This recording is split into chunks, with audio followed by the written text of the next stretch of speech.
Welcome to episode 4 of Living in 50 States with my good friend Jay Young, who I've known for 20 plus years. Thank you for joining us today, Jay. If you want to share what you do and also the state that you're representing today. Yeah, thanks, John. So aloha, as you can tell, representing the beautiful state of Hawaii. And it's my pleasure to be here today. Thank you. No, I'm honored to have you. I know we're going to do many more in the future because you're such a not only, national traveler, but worldwide traveler. Got so much to share. But what is diving in with Hawaii? What is your connection to Hawaii? Um, oh man, I mean, I can go on and on. I mean, there's definitely a spiritual connection as well. But I mean, more so, I was born in on Oahu, so the main island.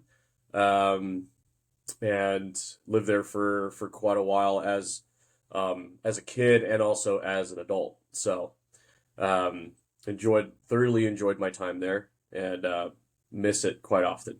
So And what is the state known for? Because I know, aside from destination spots, vacation, what is it really known for? man, I if I really have to pinpoint Hawaii, it's a state of mind. People go there for a different state of mind, right? I could go on and on about the weather, the tourism, the beaches and the surf, but all of that I think culminates to a state of mind. And it's a very, very special place. And so that's why people keep going back to it. People call it truly paradise. And so I think Hawaii is a state of mind. So Very everything interesting. That's a good answer. from the culture to how we treat other people to how we treat the land and where we live, our neighbors, also the food. So it's a state of mind for sure. Powerful answer. So then if I were to visit, what would you say is the overall vibe, based on what you're saying, that I would, when I step off that plane, what would I pick up on? I mean, the first thing that's unique about uh, Hawaii is well, you're gonna probably likely fly into Honolulu. So, there are direct flights to get to Kahului in Maui, um, or Kauai or Hilo in the Big Island. But for the most part, the largest airport is in Honolulu. So it used to be called Honolulu International, but they just renamed it to David Inouye, who was a in politics, and also was the first, I believe it's the first Medal of Honor recipient, Oh, um, wow.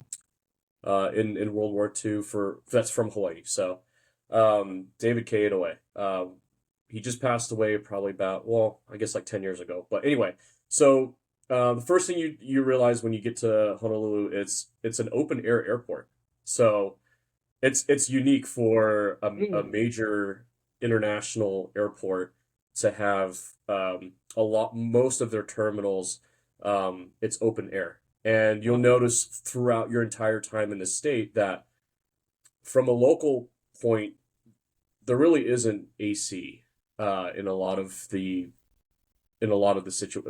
buildings, because energy Interesting. is really expensive, but also, I mean, the air is incredible. So it's very, very clean, um, crisp in a sense that like it's ocean air, um, and the So it's weather not stays not all the hot. time in like the low 80s, to late 70s all year round. Wow, that is So perfect. so you breathe that air in, and it's almost like a muscle relaxer. Like it's weird. Like I've heard it from people who have gone there on vacation and also locals who come home. It's always nice to walk out from breathing all that air in the airplane to stepping out into the terminal, and you just get that breath of fresh air, from Hawaii. So Literally breath of fresh air. yeah.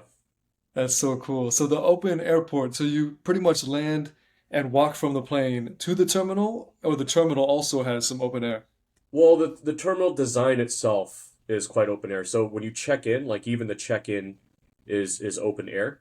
Oh, that's So it's crazy. basically like a giant pavilion. And then the walkways from, I mean, there are air-conditioned parts in the main terminal and stuff, but to walk from one terminal to the next terminal, you go through like these bridges that are open air bridges. So Wow, very yeah. unique, man.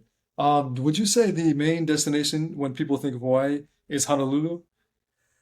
Um, Like where, and if yes, I think where like should if people go? yes, if I have to put like majority of travelers going to Hawaii, it'll be to Honolulu just because there are more flights available there. It's also a transit hub to the other um, islands in the South Pacific. So if you're heading to Guam, you usually have to transit through Honolulu.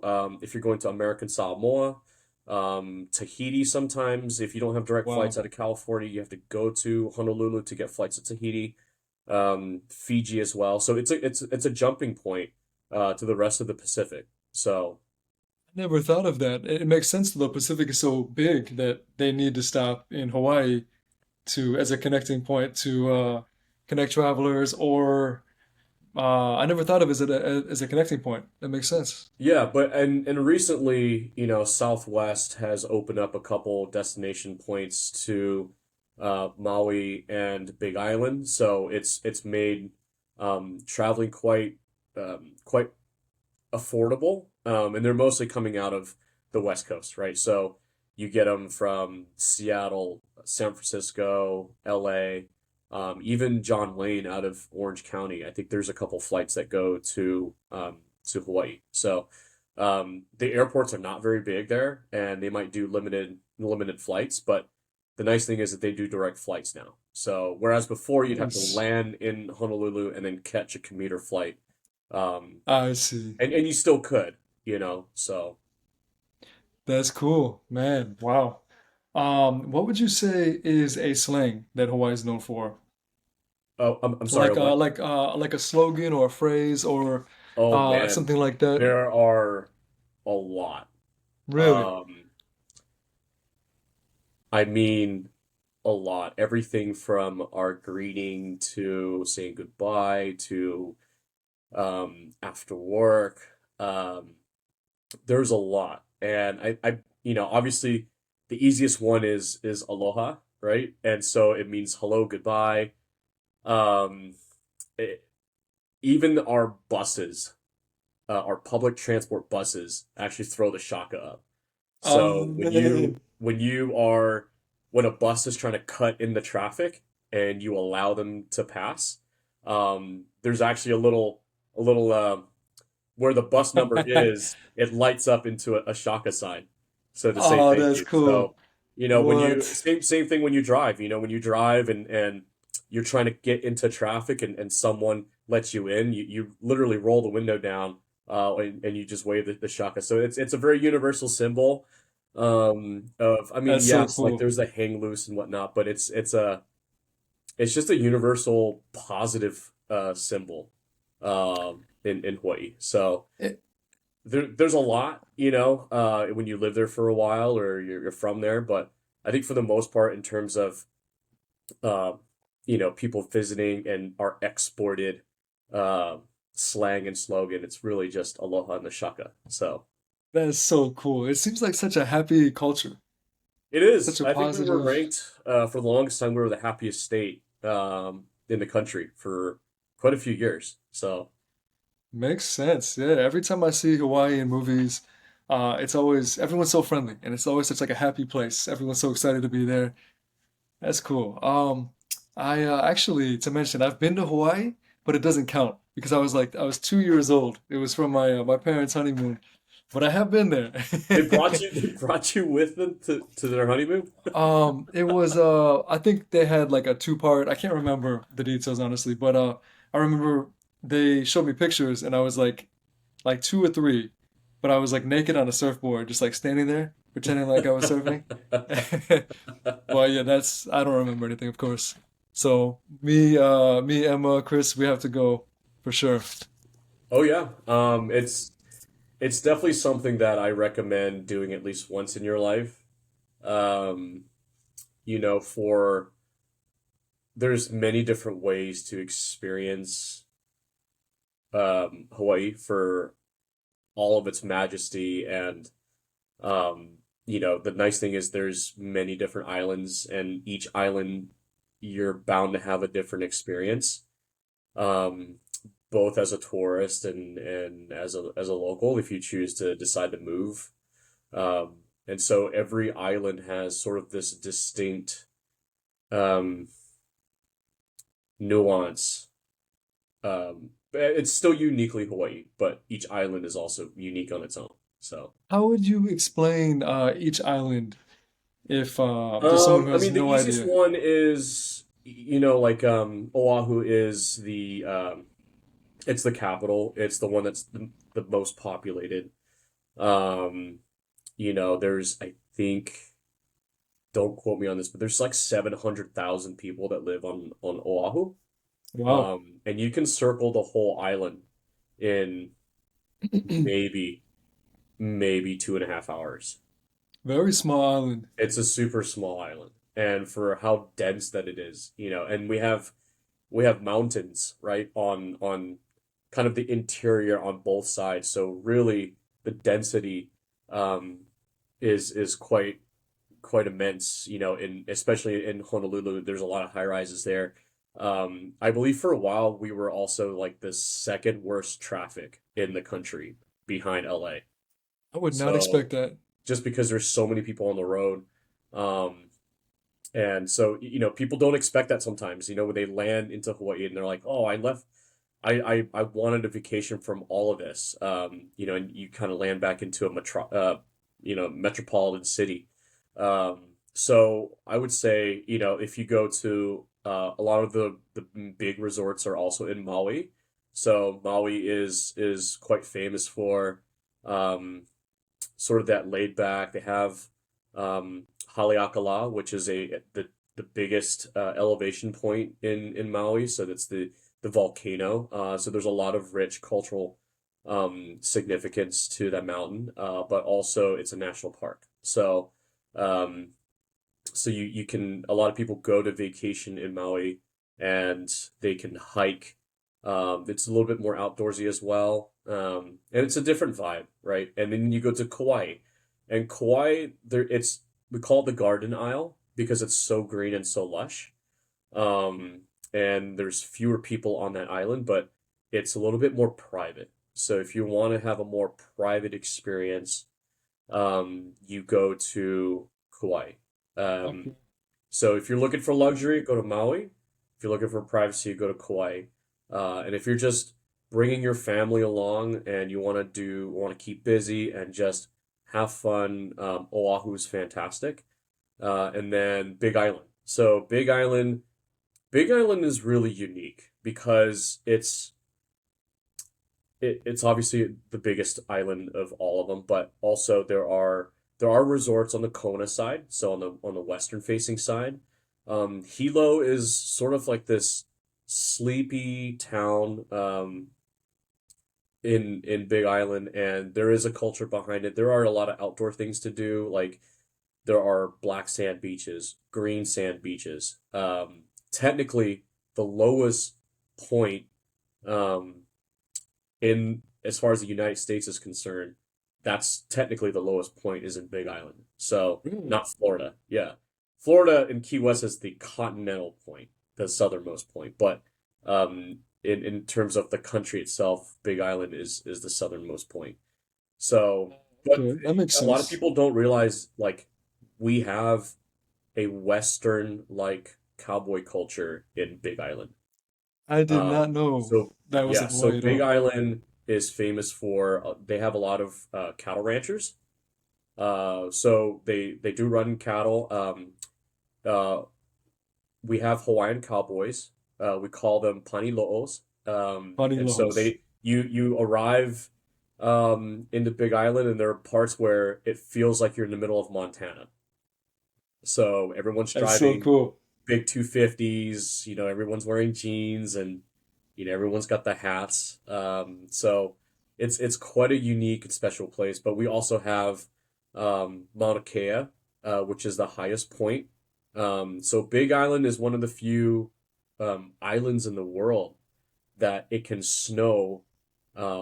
You can basically like sled in snow and also surf on the same day, because the That is elevation is so high. amazing. So it's the only point on the island, in the state, that actually gets snow. So Wow, I never thought you could snow in Hawaii. Of yeah, course, well, the elevation being, is so high. So Mauna Kea yeah, yeah. is where all the observatories are. So Hawaii is also a big hotspot for astronomy. So we have a lot of observatories from universities, um, and national science foundations are all there, because you're at the high point, um, closest to the equator with no light pollution, because the island chain is so remote. So you literally get all of the sky to yourself. And so when you go up to Mauna Kea, there's telescopes, like huge telescopes all over, ran by different universities. So, but it snows up That there. sounds so Yeah, cool. it gets really What is cold up the there. So what is the altitude, do you know? By any chance? I don't you don't need assisted oxygen. I know that. Okay, But I probably think it's over 6,000 feet 10,000 maybe. feet. We could probably look that up. Oh, over 10,000 feet. Okay, Yeah, so higher than Tahoe. it's you definitely need, let me see. That's crazy. That is so cool that you can literally like sled and surf the same day.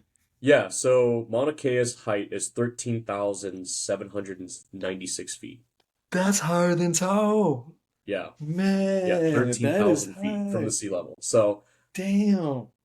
yeah, it's pretty high up. And the nice thing is you don't have to hike that. You drive it. So, if Yeah. you if for your listeners out there, if you're renting a car, chances are there might be clauses in your rental agreement to not drive off road, specifically because of that, because it's a That's gravel funny. road. It goes all the way up Oh, to the top. okay. Yeah, yeah. Sounds like a cool drive though, I'm not gonna lie. Sounds pretty It's cool. cool. You definitely, there's some parts that can be kind of sketchy because there's no barriers. If you've ever done Pikes Mm. Peak in Colorado, like Oh yeah. it's just a gravel road, and next thing you know, you're just driving above the clouds, um, all the way to the Scary. top. So it's quite a unique experience. That is amazing. Wow. I mean, you've in just like 15 minutes, you provided so much insight and changed my perspective. I had no idea Hawaii was so rich in culture and, activities. It's such a diverse range of activities you can do. That's crazy. Um, Well, that's I why wanted people to keep going ask, back. Yeah, I because see, it's it it's attracts it's such everybody. a unique place. Seems like So, it. That is so cool. How would you say living in the state has shaped who you are? um, man, I mean that could go really deep. It's the Wherever you want one. to take it. I mean, it's really the one place that I didn't feel like a minority, because everyone's basically, I'd say the majority of the residences there are Asian, of Asian descent. We eat rice with everything. So if you go to like an Applebee's, you can get a side of rice, and it's not anything out of the ordinary. It's kind of fun. That's cool. We have such a melting pot of Asian cultures there. So, we have, a lot of Japanese, a lot of Chinese, Filipino, um, and oddly enough, we have a lot of Portuguese and Puerto Rican influence as well. Um, so it's sort of melded into, the language, the cuisine, all of that. So even, even our sort of like the local Creole is called pidgin. So Hawaiian pidgin is a mixture of English and Chinese, and it's like this broken English, but like it's a language on its own. And it was developed basically from the people working on the farms. Um, so Hawaii was big into sugarcane before the Dole guys came to do fruits and stuff like that. They were big into sugarcane, and so they would import labor. And a lot of the guys that came over were Chinese or Japanese in descent. Um, and then to run the farms, they would have guys from Puerto Rico or Portuguese. So they were the guys that knew how to run the farms. And so, like the ukulele, it's not an indigenous instrument. That was brought over. Um, I think it's either Portuguese or Puerto Rican. So Interesting. I never knew yeah, that. yeah. So Wow. it's a very um, it can be a very complicated culture to learn about and to embrace, but you find a way to do it, and we accept everybody. As long as you're respectful to the culture and to the land and to one another, um, we respect you with open arms. So, and it's something Love that. that is part of the cultural identity, right? So wherever you go, we are a very giving people, um, and we love to share. So there's a little bit of that, like, um, it's like the best parts of like Latin and Asian culture, and like we just if you're hungry and you're just walking by, we ask you to come make a plate, and just pile on the food and come, come share in the joy of food, right? So, So um, cool. yeah, so we are a very giving culture, and I think that was hard at first, leaving the islands, and like sometimes like people can take advantage of that, but at the same time, like you learn to be okay with that, and just say, you know what, at the end of the day, I will give my shirt off my back, but I'm okay with that because that's the right thing to do. That's amazing. So, would you say growing up in Hawaii, I mean, living in Hawaii for as long as you did, has influenced your character and made you, partly made you into who you are today? Because, you're such a kind person. You always do so much. You're always going above and beyond to help people. Is that a part of, helping you, or I is that just you? I hope so. Yeah, I mean, I think there's there's a lot that I think I think that there's a lot of positives that come out of Hawaii. There's positives and negatives in everything, and it's just a learning experience if you're moving there or visiting there. If someone offers you something, they really mean it. They really mean to offer you. Genuine. Um, however, like I would say the expectation to reciprocate is there, but at the same time, it's nice if you did. So, it's tough. I've seen a lot of we call them mainlanders. So like basically people who live on the mainland of the United States and they move to Hawaii. Like that has always sort of been a little bit of an adjustment for some, of just sharing, Mm, I see. So, if you're a really private person, you move to another island, I guess. That's why a lot of celebrities come, a lot of celebrities like Mark Zuckerberg or Oprah, they come and buy these massive swaths of land. And I think that's why it rubs the locals the wrong way, is because we don't see that as sharing, you know. Um, Um, I guess I'll bring this up, but the last tsunami warning a couple weeks ago, there were all of these local people who are trying to evacuate from the coastline. And Oprah owned this private road through her land that basically would cut. It was a shortcut to get towards the interior part of the land, but it was a private road.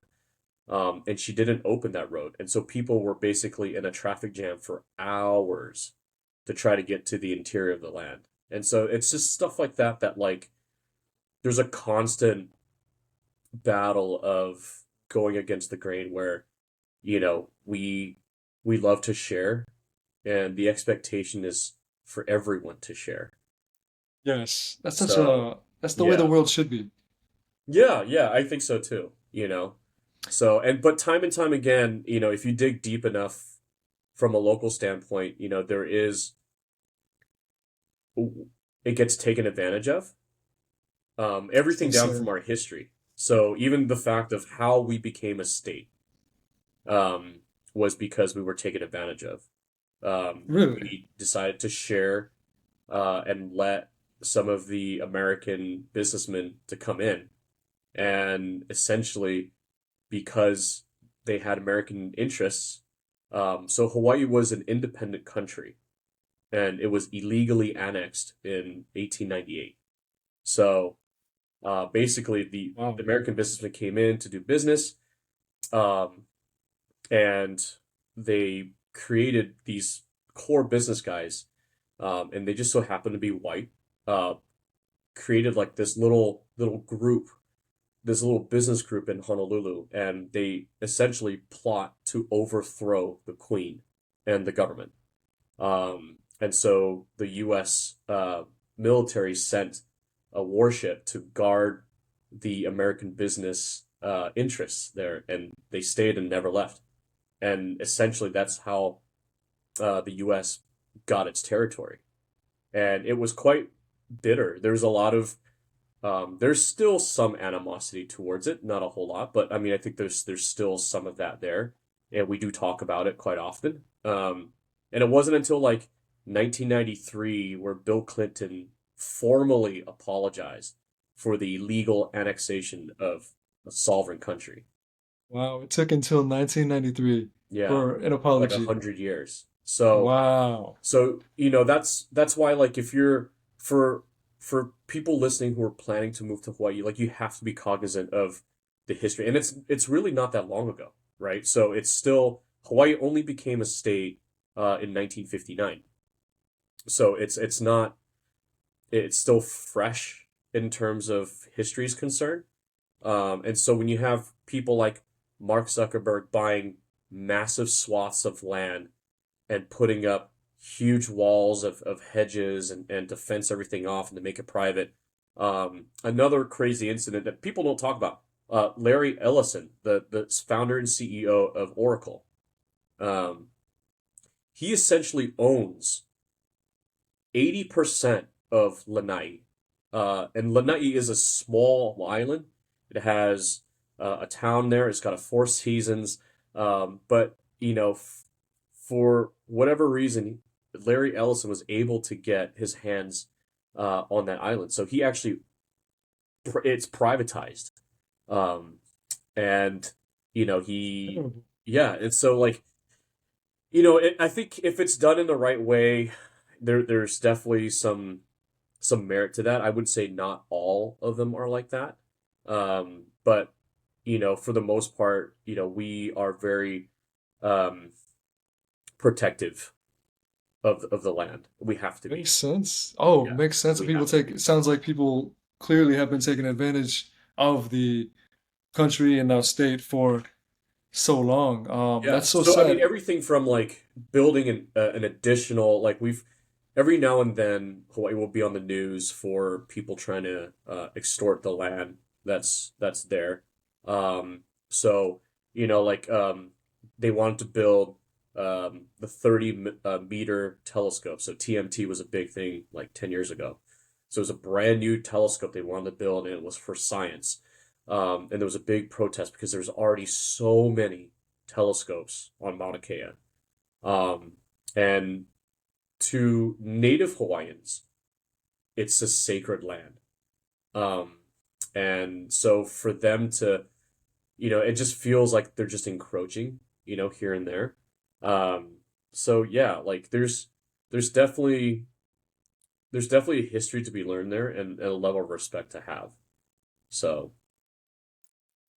Absolutely. And I'm surprised there's not, maybe it's not possible to enforce this, but for celebrities, instead of purchasing such large plots of land, if there could be a minimum, or maybe they would have to adhere to some rules, and not have crazy high walls and block out the city, but more embrace the customs and the people. Yeah, I Like mean, like the that's the thing ridiculous how about it Oprah. is money talks. Hmm, It just if whoever what's the saying, whoever that has the gold makes the rules. And yes, unfortunately, that's sort of the bottom line. As the cost of man. living skyrockets, everybody's getting squeezed out, and there's been a massive um, exodus, if you will, of local residences that are just priced out. And I think COVID actually exacerbated that. When people were locked down, um, there was no tourism, and so a lot of the local jobs dried up. I think some of it's kind of bounced back now, but I remember some friends and family that they were talking about how they a lot of these Silicon Valley people, the guys who are in tech in San Francisco, like basically people from the mainland that have money and they could work remote, they were able to buy homes, in Hawaii, and so that on itself kind of just starts to price everybody out because there's not a whole lot of places to build, first of all. Um, and the U.S. military industrial complex is also um, a very, very big force of nature on in the state. So it is an economic driver for the state outside of tourism. People forget that. Every major branch of the military has a major base of operations in Hawaii. And that I is didn't know that that is either. our Pacific Command. So, if you're not working for the hotel tourism industry, you're likely working, you know, in some sort of capacity on behalf of a government contract. So, they employ a lot of people, and there's a lot of bases. And so, that's an economic driver, and they can use eminent domain to basically get anything they want. And so it's been the slow pushback of, okay, guys, like you have enough military bases here, you have enough areas to work with. It's time to give some of that back. But how do you even get to that point? It's a catch 22. So if you give some back, you lose the jobs, you know. Um, so I it's see. a touchy Supporting the subject. economy. Yeah, and it's a very delicate subject for local residences that have been there for a long, long time. But we they make do. So they Good, make the good. best of it. Yeah. What would you say is a message to those planning to visit? Something to, respect the land, or, not come in and act like they own the place. Like any special message for someone who's going to visit? Um, I mean, I think it's just like visiting anybody's house, right? Be Just be respectful. respectful. If there are places that you saw on Instagram that you really wanted to take a picture of or go visit and it's forbidden, don't do it. So if it's blocked off, don't do it. Um, try the local food, try to support local businesses. There are a lot of chain restaurants there as well. So I would say if you can just support a local restaurant or a local chain. Okay.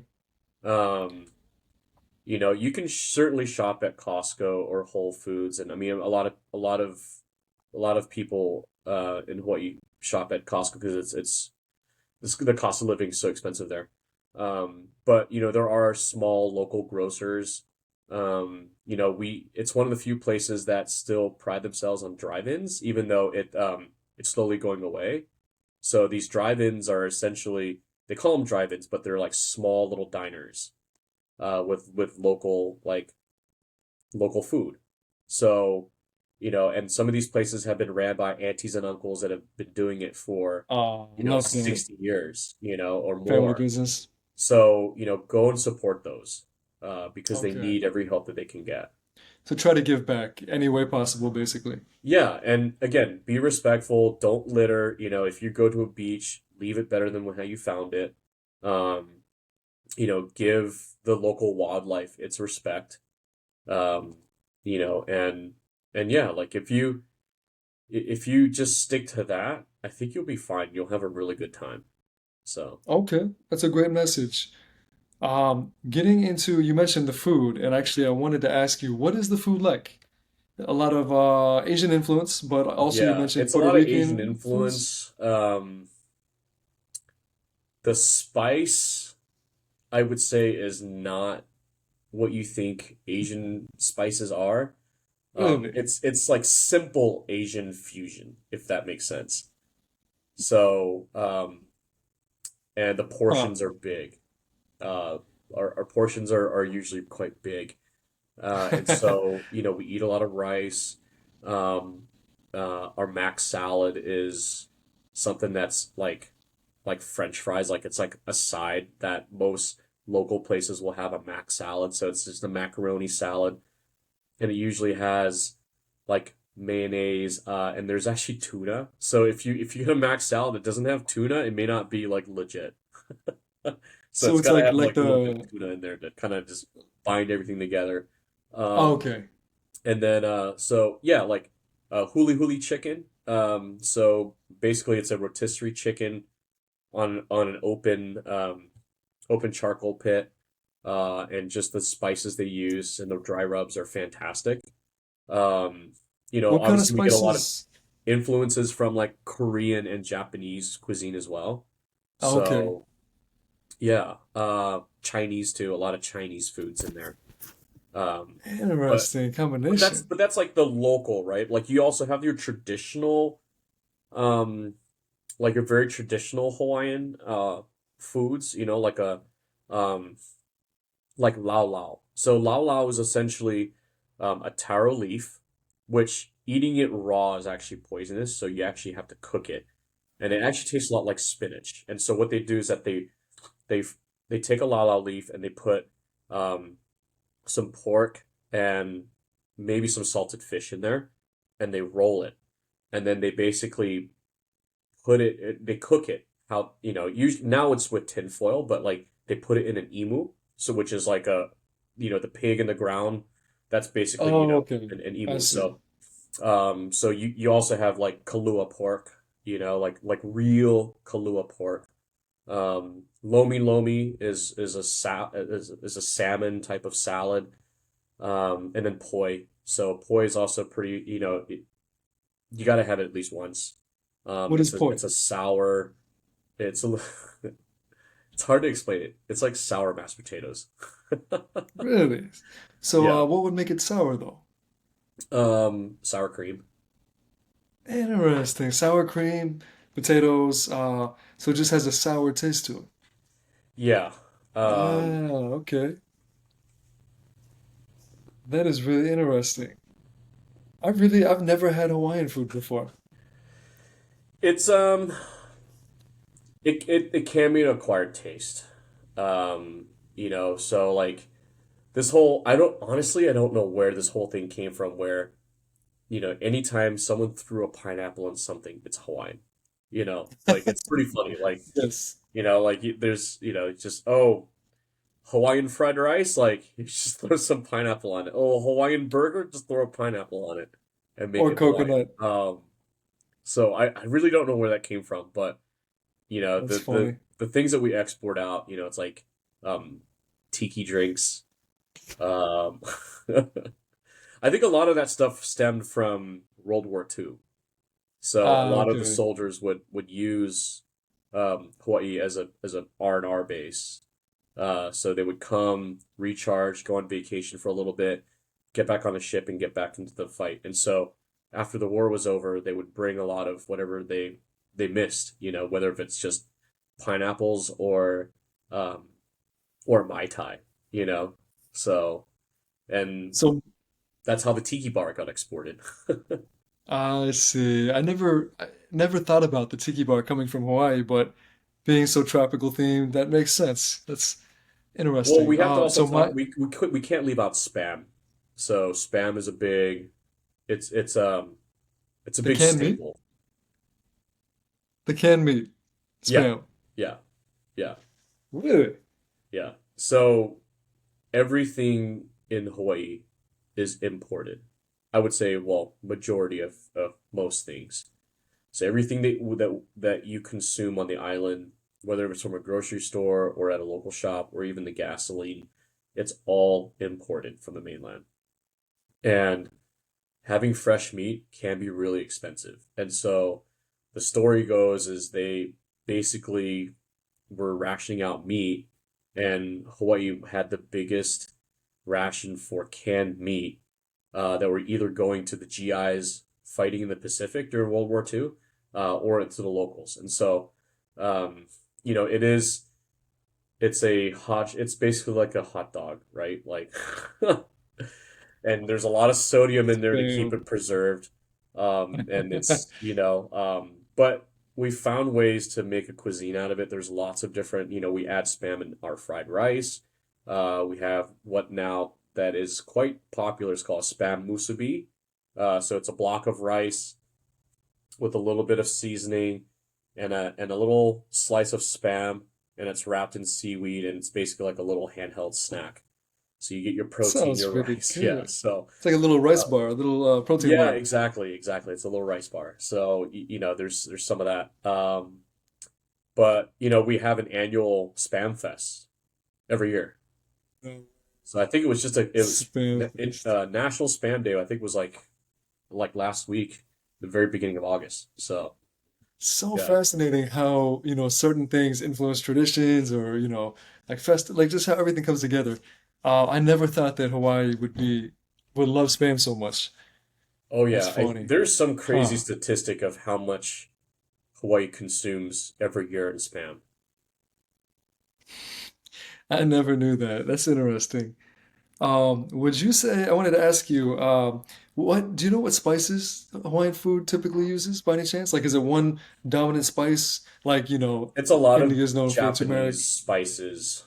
Okay. Um, you know, they cook a lot with mirin, um, rice wine, um, shoyu sauce. There's a lot of that, in our terry chicken. So there's a lot of it's more Japanese, I think. There is some like um, in Chinese it's li hing, but it's essentially quite similar to tajin, like Okay. Mexican tajin. Yeah. So it's like this like red powdery thing that kind of gives a little bit of spice and sourness to it. So they put that thing on everything. Like you could go to the movie theater and get li hing in your popcorn, you know? Sounds Um, good. yeah, yeah. So, but Wow. it's more of like a confectionery thing than something that you would eat with every day. So, I see. Is there a favorite restaurant when you were there? Kind of, that's probably my last question about food. Is uh, is there like a specific place you go, every day or favorite restaurant? I mean, well, to be honest, because the cost of living was so high, um, I mean, poke was is always super popular. That started in Hawaii. Poke bowls. Yeah, yeah. So, you get fresh like tuna poke. You can go anything from a grocery store to a gas station and get poke.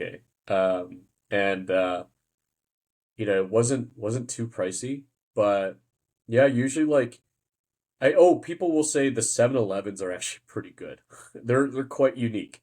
It's a mixture of like there's a little bit of that Japanese 7-Eleven vibe to it where you could find, you know, um, mostly Asian foods, and little hand rolls, little hand sushi rolls, like So a cool. like a California roll. Like you can find California rolls in 7-Elevens.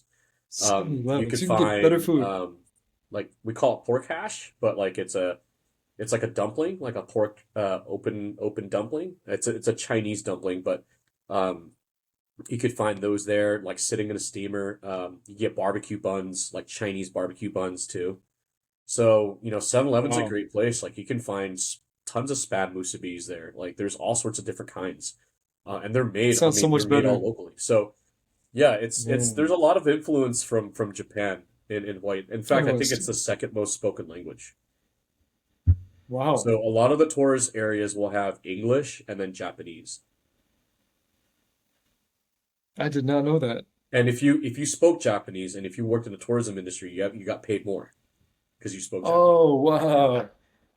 That is so the demographic, I know you said it's a mixture of Asian countries, but more so Japanese then, You just predominantly? get a lot of tourists from Japan.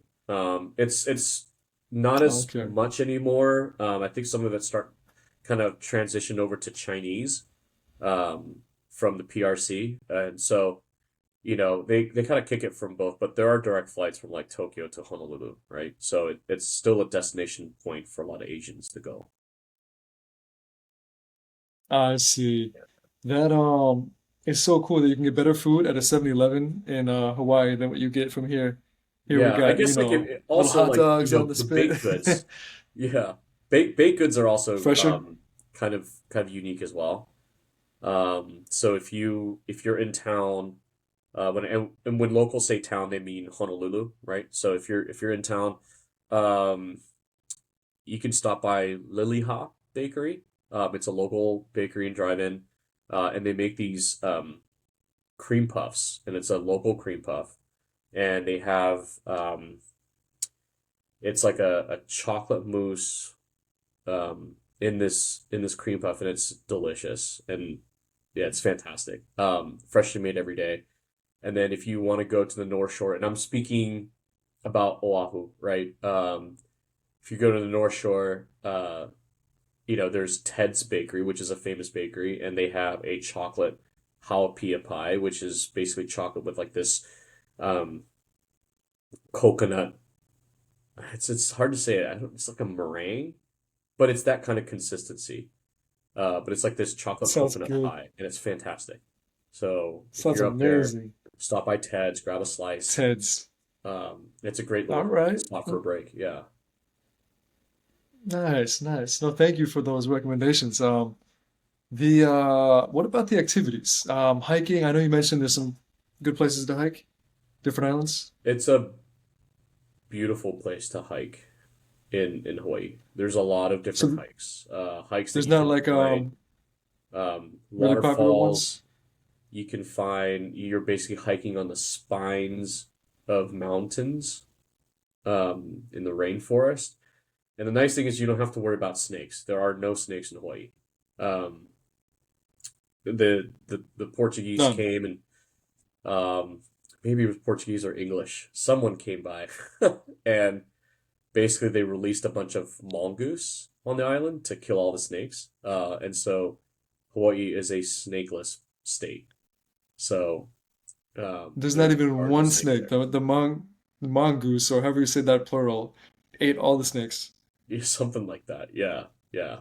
At least that's Monkeys. that's how I remember being told. So, um, That is so cool. but Interesting there's historical definitely like, fact. yeah, like again, respect the area that you're in. Hawaii is a really small place, so you're gonna run into private property.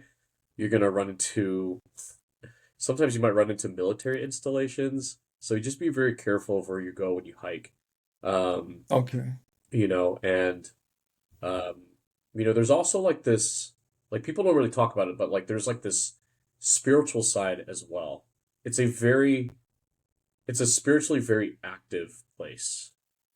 Just because there's a lot of cultures there, and a lot of emphasis on the native indigenous population as well, because of everything that they've went through. And so, there was a lot of connections between the land and the spirituality of that land. And so, you just have to be respectful of that. I can go later into details of like all the different myths and folklore and things like that that has basically changed the way of how people observe and traverse through the land, you know. But it is a Okay. very spiritually active place, so just be aware of that. That is interesting. I'm actually going to save that for the very end in maybe about 10 minutes. The Okay. Yeah. local myths and legends. I wanted to ask you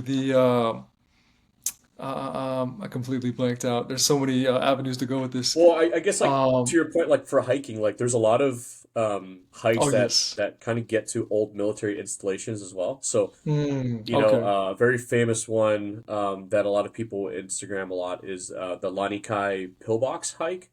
Um, and these are all concrete structures that the military built to oversee the defense of the island during World War Oh, II. Another famous one that has since been shut down is the Stairway to Heaven hike. Um, oh, I've heard of that one. yeah, it's Yes. super famous, and I was lucky enough to go up there before it was officially shut down. But it's it it's this crazy long hike where you're basically on the spine of this mountain overlooking the city. And it's one of the highest points on the island.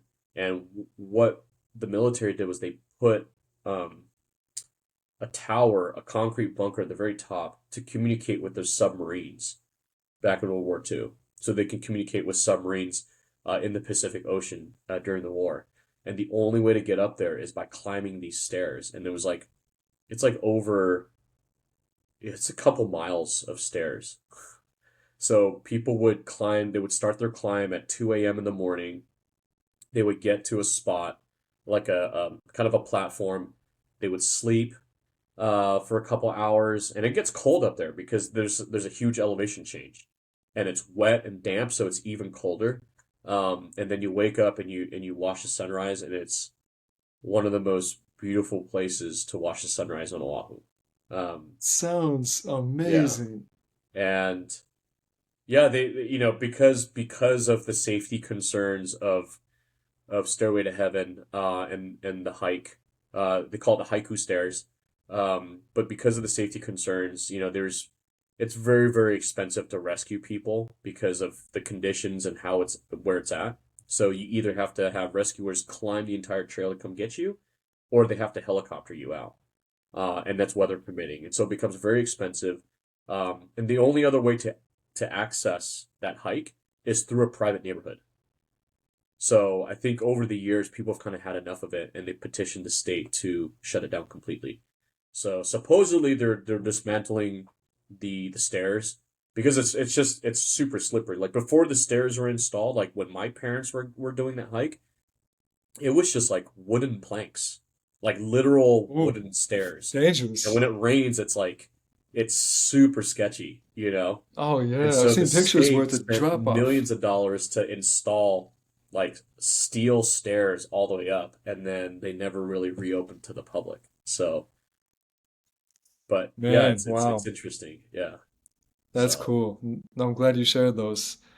there's a lot. The There's yeah, and I can a lot of imagine. cool hikes, a lot of cool places to go. So What is one place that only locals know about? Either a restaurant or a hike, just somewhere that only locals know, um like a hidden gem. And then I'll jump into the that last section. I'd say really the beaches. Okay.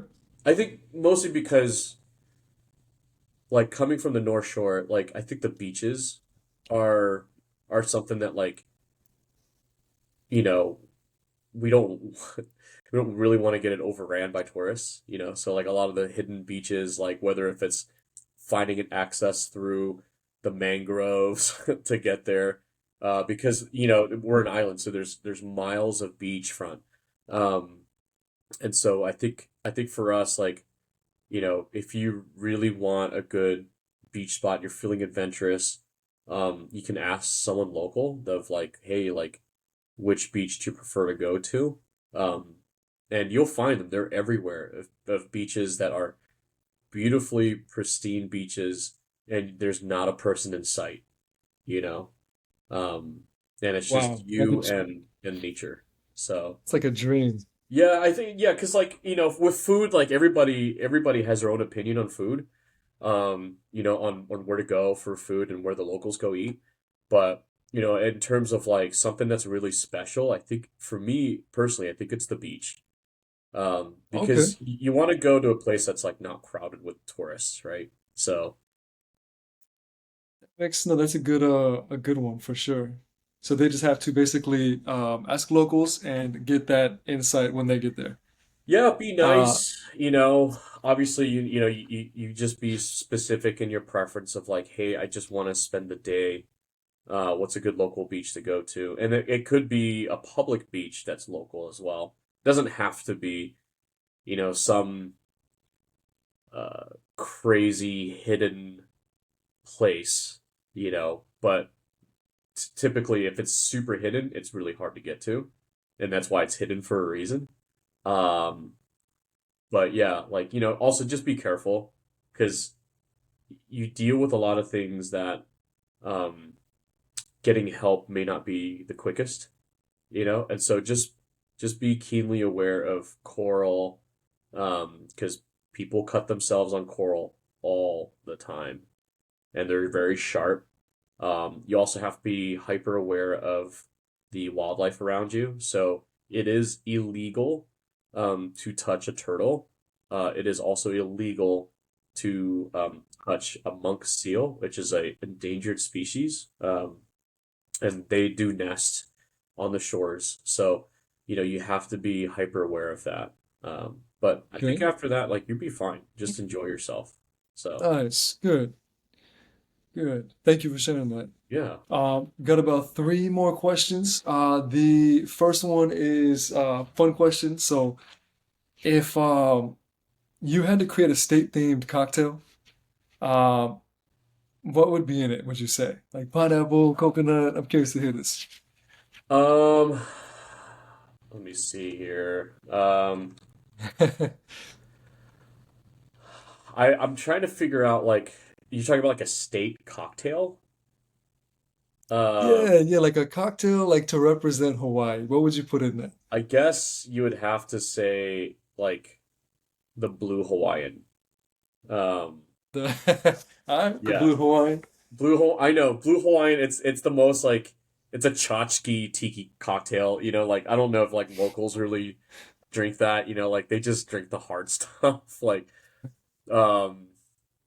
But I think in terms of like a cocktails concern, that's an icon that has been exported out as an identity. I'd say the Blue Hawaiian. So So that's um, actually a cocktail. I've never heard of it.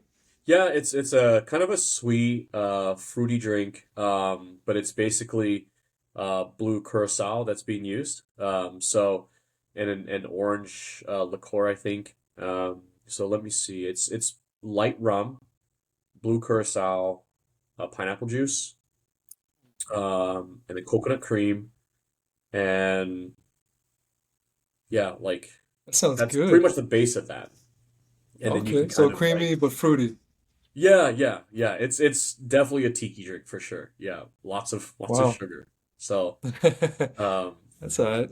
it's pretty fun. Yeah. Sounds good. No, I definitely want to try that sometime. What would you say is a typical only in-state moment you've experienced? Like here in Florida, Florida man or like alligator biting a fish, but like what's the most in-state Hawaii moment that you've seen or heard of? And Um, this could be anything. Man, everything from like driving around giving shakas, driving in the back, you're sitting in the back of a truck bed. Like it's pretty. I know it's like kind of an eye opener here in Florida, but like it's pretty normal back in It Hawaii. sounds so chill in Hawaii. Yeah, it's very chill. Oh, I would okay. You know what? I do know. So there is an event on Oahu that is quite rare, but it's world famous for. It's called the Eddy, and the Eddy is named after Eddie Aikau. Um, and he is a prominent figure in the surf world, local boy. And what the Eddy is it's a surf competition that only it's an invitation only. So the organization invites a specific amount of surfers every single year, uh, or I guess it's on a roster. And what they do is it usually happens in the wintertime because the winter season brings these large swells to the North Shore. So, and it's in Waimea Bay on the North Shore of Oahu. And there is a way to calculate the swells, and once they're consistently above a certain height, it's like big wave surfing, and they will basically call what they call the eddy, and these surfers have 24 hours to converge onto Waianae.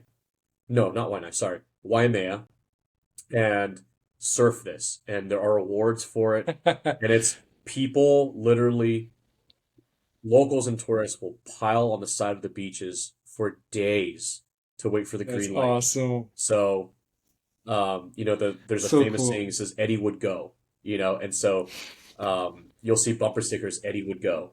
Eddie And would so, go. yeah, Eddie would go. And so That's it's a big awesome. wave, and Eddie would go surf that. And so it's a beautiful tribute um to a prominent surfer in the Hawaiian surf community that passed away from he was lost at sea. So it was something that, his family wanted to put together, and it's just since become this iconic event that is uniquely only to Oahu and Hawaii. So they go, and then like Volcom or Rip Curl or whoever will set up like these massive towers for observation for the judges, and like the TV crews will come out, and the beach for miles is just packed with cars, and people will sleep in their cars. Like students will sleep in their cars, and kids will sleep in their cars and wait for the eddy to be called, because they want a good spot. Because That's you're so watching some of cool. these guys, the best in the world, like surf Yeah. like these enormous waves. So it's a very prestigious thing to win. And the last guy who won it was just a lifeguard who won it. So That's a cool it's just story. he looks like Pedro Pascal if you look him up. I feel like they should make a movie about that, like a I think surfing there movie is about that. actually. There's definitely Really? documentaries on there for sure. But Hmm. but the Eddie, yeah, it's a if I The had Eddie. if that's our equivalent to a Florida man, I would have to say that's probably that. That's awesome. Yeah, All right. yeah. No, that's a great answer. Two last questions. One is if you well if you had to leave your state, so in your case, when you left your state, what was the thing you missed the most? Was it like a dish, a certain activity you would do? I bet I can Uh, guess. You missed the friendliness, the warmth, the family environment. there's a culture. There's a culture you miss, and it's the island life that you miss. Maybe for the people who live closer to town, they really don't care about the traffic as much because it is pretty bad. But aside from the expensive, cost of living, it's it's this state of mind, because we are in a bubble. We are one of the most isolated uh, pockets of population in the world. I mean, we're 5 hours by plane ride in any direction to anything else, Well, and you have like, 1.2 million people that live in this little island chain packed in there. And so you sort of become in this state of mindset, and it's supposed to be less stressful. I do miss that because we're in our bubble, and so we're not even in the same time zone, you know. And oh, so that's you're a little true. bit more Yeah, removed, like from the woes of the world, if you will. And I'm I speaking see. also from a millennial that didn't really like social media wasn't really that crazy, and so um, you're kind of oblivious to sort of the other major news, things that happen, the politics, the craziness, and you really do focus down on your own community, and I do miss that. I do miss that everyone knows everybody. Um, it's one of the few places that I've lived where more people know who their local congressman is, more people know who their local mayor is, their city council, and I think it's awesome because how many how many local politicians can you name off the bat of your hand that have a Right. direct influence over how you live your life, It's and the true. policies that are made to ensure, to protect, your way of living. So I do miss that. There's a connection. Um, there's a connection on More, the island with everybody, and more of a it's sense of very, very community. unique. Yeah, I see. Wow. Sounds like such a special place, it really. is. Yeah. Really, man. Last question. It's kind of out of order, but the local myths or legends. Um, Man, I don't know if I could cover that in the time that we have. No, you could do like a little summary. We Yeah, can no, always I go mean, more depth. so like I said, you know, there's a lot of there's a lot of culture, right? And there's a lot of native culture in there as well. You know, there first off, Hawaiians, when you say like, oh, you're Hawaiian, I would not consider myself Hawaiian because I don't have that like native blood. And so, if anything, we are Hawaiian residences. And you'll see that, at least talked about when you're there. So there's a sense of respect for the indigenous, truly, truly local natives, that are there. And with that comes all of their culture and all of um, their spiritualness in there as well. And it's very rich. And so there are, I think per capita, Hawaii can be a really haunted place if you really like, yeah, if you're really into that stuff. Yeah, There are listen, I didn't places, think that. of big battles. There are places of there's a the island, the history of the islands is very tumultuous. In fact, I think there's actually a Apple TV show out right now, that kind of explores that a little bit with Jason Momoa. So, and I've heard it's really good. Um, Check and that out. so yeah, and so some of those come to light. When you hike, you just have to be mindful of like, maybe it's just me and someone else might disagree, but like stone stacking, you just don't touch, and don't take, don't add to it. You know, things like if you do not take black sand from the beaches, it's bad luck to do that. Like volcanic rock. So when you visit, Volcanoes National Park in Big Island, it is a huge part of the island. In fact, I think it's over a quarter of the island is a national park for Volcanoes National Park. So anytime you go online and you see these Martian-like surfaces and it's like this volcanic, crazy landscape, that's probably Volcanoes National Park. Um, Aside it from being a national park, like you really shouldn't be taking anything. So, and I and see. and people that live in Hawaii, like you grew up like with this. There's a little bit of like superstition, and Asians are very superstitious, and I think that kind of like those two cultures kind of like, yeah, and it's just like uber Yeah, superstitious, right? So they there's a lot of compliment. things that like, growing up, like your parents, your aunties, your uncles, or like, hey, don't do that, like you're like, why? You're like, just because I said so, like, don't do it.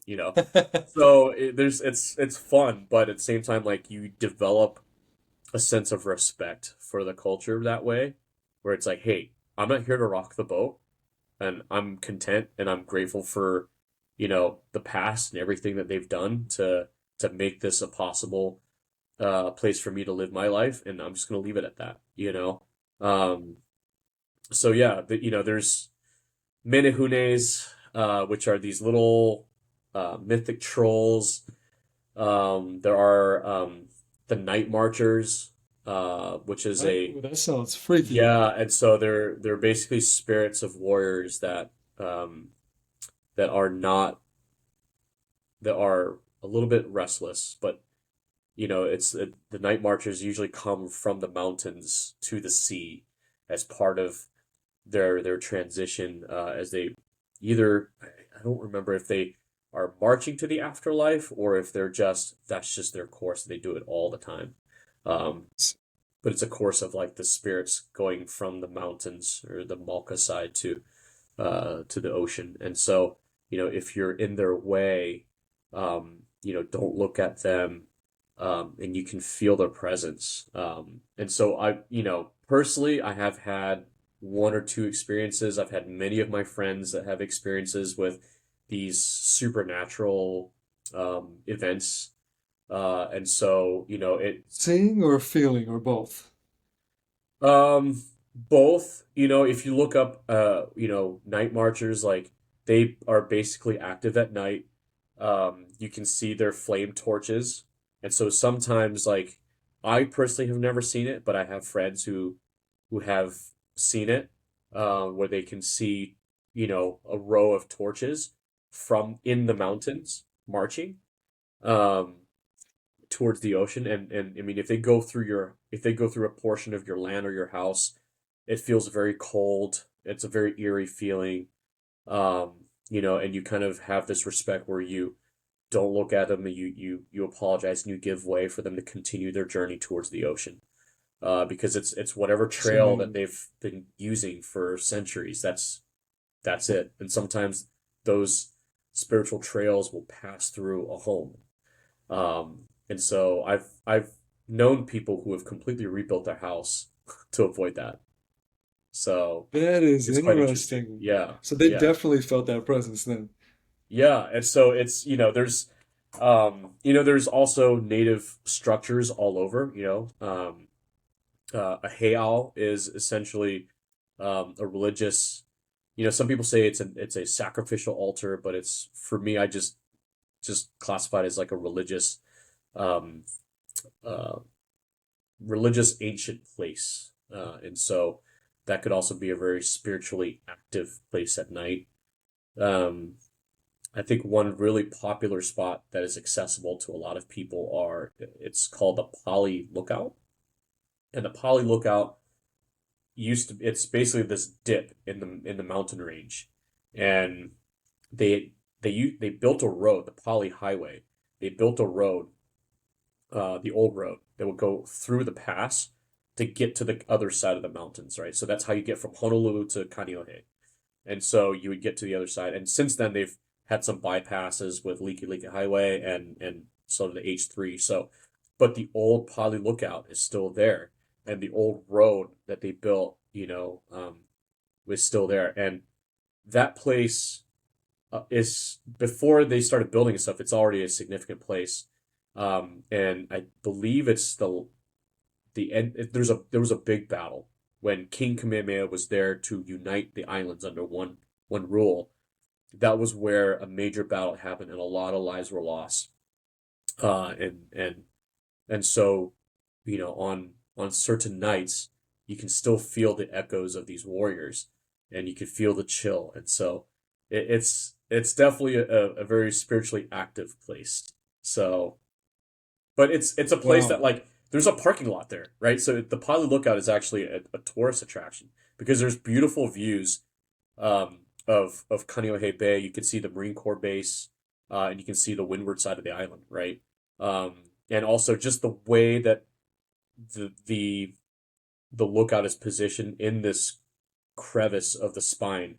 The wind is so strong, just constantly tropical storm force winds, right? Like Oof. 35, 40 miles an hour, just standing there.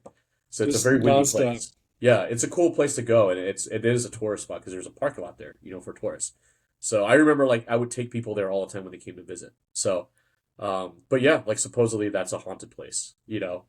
Um, but there's a lot of them. There's a lot of them everywhere, you know. That So world is so interesting. yeah, yeah, And it's again, I think local wise, we are very hyperly aware of these things that goes on. I think when I was younger, I was working at the Sam's Club in downtown Honolulu, And that Sam's Club on Keimoku Drive is supposedly one of the most expensive locations Walmart ever built because they had to first buy the land and they had to build vertically. So the Walmart's on the first floor and then the Sam's Club's on the second floor. So it's a massive structure. It's a whole building in the middle of downtown. And so um, the story goes is they had built it on top of an old burial for Chinese Oh immigrants. no. And so it is a Oh that no. Walmart is a very Oh paranormally no. active place. And you can find it on Google or YouTube of ghost sightings in the Walmart or in the loading dock of Sam's Club. And so That's horrible. it's common knowledge. It's pretty interesting. Yeah, yeah. So That is funny. Creepy and I funny at the can't same say the time. same for the other islands, and I apologize for that. But in terms of like Oahu, like there's some fun ones to run around in. So yeah, That is interesting and wow. Thank you so much, Dave. This was really insightful. Like I learned a lot myself, and I know this is so valuable to others. Seriously. I really yeah. appreciate you joining For today. for your listeners, like take your time to explore Hawaii. Know that if you're traveling from the mainland, you're probably going to lose a day getting there. You're probably going to lose a day coming back. So plan for that. Um, Plan to it. Unfortunately, it's not a very accessible place by local transport, at least reliability wise. So you're gonna have to rent a car. Um, and as you're away from cities and developments, um, break-ins do happen in your car quite a bit. In fact, there's signs all over the place. Whether if you're in Maui or Oahu, like, there's signs that says do not leave your valuables in your car. Um, Break-ins do happen. Local authorities, we're on island time, and so sometimes because there's only one road in, one road out, it can take a while for authorities to get to you. So, just be be smart, be aware. Um, it's Hawaii. You don't need to be wearing your Rolex and your Louis Vuitton shoes. Like it's Hawaii. Enjoy yourself. Casual. Yeah, yeah. There's really no reason for you to go all expensive, and even then, like some of the people who are really wealthy, like you would never know because they're in tank tops and t-shirts. Island Um, mode. yeah. So, and take your time. If you don't do everything in one set, there's always time to come back. Um, and there are a lot of tourist attractions, so just be smart, plan ahead for that.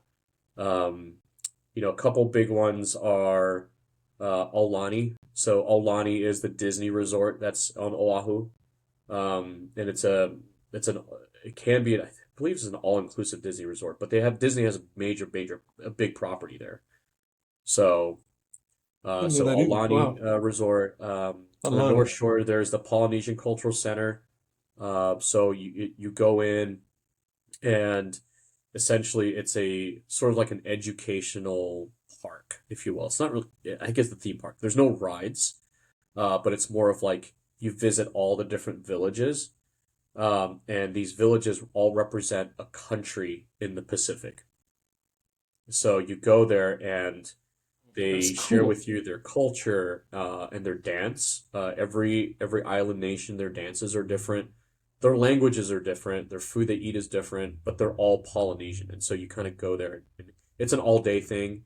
That's the Polynesian Cultural Center. And then the for all the cinephiles out there, the uh, Kulo Ranch is a private property. It sits on the east side of the island, so on your way to the North Shore, in Oahu, and it's a place where they shot Jurassic Park. They shot 51st Dates. It's just a big movie backlot, and so you can take private Nice. tours. You can take horse tours, ATV tours. People get married there. It's a beautiful property. So. but all that stuff costs money. So, um, if you're Be prepared. traveling, light, or if you're traveling with a big family, there's something to do for everybody, and then obviously Pearl Harbor as well. Pearl Harbor is unique because it's an active military base, but it's also open to the public. So to Wow. visit the Arizona Memorial, it's completely free. It's open to the public.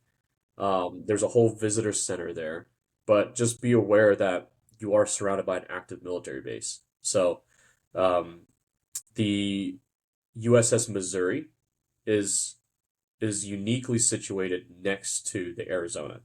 So where World War II started and where it ended are literally side by side, and you can see those. The Missouri is a private organization, so you do have to pay admission for that.